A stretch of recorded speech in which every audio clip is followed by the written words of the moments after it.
Oi, tropa do Prum, hoje eu venho apresentar pra vocês meu grande sonho, quero comprar um jet ski, entendeu? Pra mim tá correndo na água aqui, rua acima e rua abaixo, na minha piscina, tá entendendo? Aí aqui eu comprei esse jet ski aqui, foi uma fortuna, entendeu? Eu dividi 80 parcelas, sem juros e correção monetárias. Eu vou estar agora correndo aqui, rua acima, rua abaixo com ela, entendeu? Porque ela dá, entendeu? E aqui a minha Jets, tá entendendo? Porque eu disse que quando eu começasse a ganhar a grana da blogueiragem, que a grana estivesse entrando, eu ia estar comprando um jet. Aí eu consegui, meu tão sonhado sonho, eu vou estar correndo na água aqui, rua acima, rua abaixo agora, tá entendendo?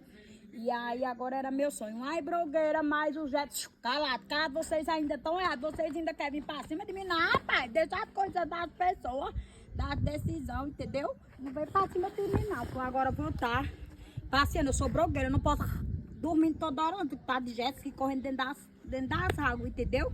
E é isso.